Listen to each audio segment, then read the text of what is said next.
Johnson City has a long history of being a railroad town, and a new festival is looking to celebrate that history, all while celebrating what Johnson City is all about today. And here to tell us all about that first annual Johnson City Junction Days is Bradley Eshbach. How you doing? Hey, doing great. Thanks for having me this morning. There is a lot of history with the railroad here. I mean, there's no denying it. I mean, Johnson City wouldn't be here probably in the form it is now if it wasn't for the railroad. Yeah, that's kind of one of my favorite. I grew up here and I've learned more and more about Johnson City history as I've grown up, and we wouldn't exist if it weren't for railroads. If it weren't for these three iconic railroads kind of crossing in this specific place. I mean, Johnson City is 100 years younger than most of the cities around here, and most of the cities around here are based on a body of water. Right. So we have a unique history, and I think it's obvious when you walk around and you hear the trains everywhere, but to really understand how that's impacted the culture, the community that we have is really the whole belief behind Johnson City Junction Days. And that, I mean, that belief and celebrating, like I said, celebrating that history is why you all decided to do this festival.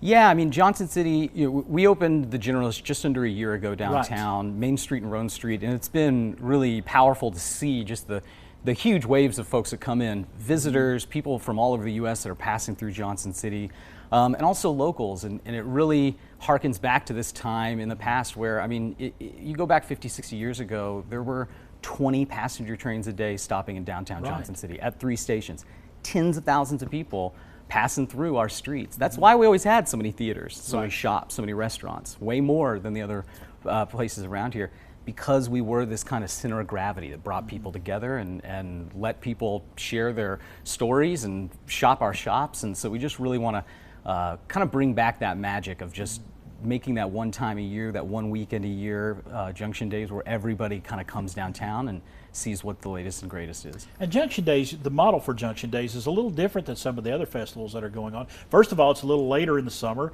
which we really didn't have any festivals filling that niche. But you are, this is tell folks how this was going to differ from other festivals. Yeah, I mean, it's crazy. It's the middle of July, and the summer festival season is kind of already coming to a close. Right. There's a couple more Friday events, but the big iconic events are basically done for the year. So there's kind of a hole in the calendar in August, and so we wanted to bring something together. And you know, a lot of festivals can start to feel the same. It's stages in the same places, and it's the same vendors and the same beers and the same cups.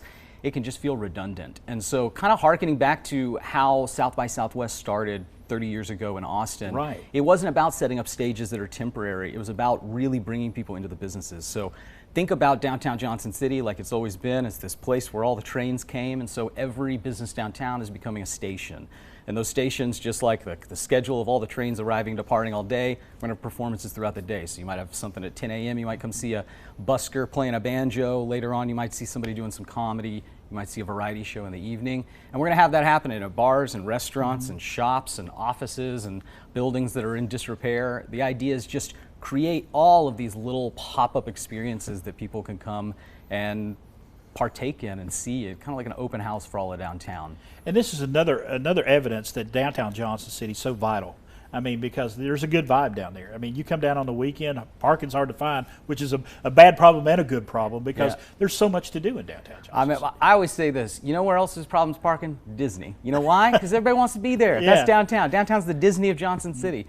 You know, I used to have to walk 20 minutes from one end of ETSU to class. Oh yeah. Or from the mall to get there. There. Yeah, I mean, parking's parking, and the good thing is the difference now than maybe 10 or 15 years ago is that you might park on the other side of downtown and walk, but the incredible stuff you're going to see from point A to point B, these amazing parks and sidewalks, infrastructure that we've invested in, this new generation of business owners coming in and like putting their blood, sweat, and tears on the line to really try to bring something new to our community. And so it's really powerful.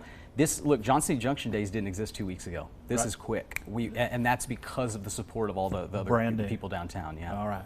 Bradley, thank you so much for stopping by. I appreciate you. Let's give everybody some information right now. It is coming up. Johnson City Junction Days is happening August 11th and 12th all over downtown Johnson City. Art, music, shows, shopping, so much going on. If you want to find out more, got that website right there for you.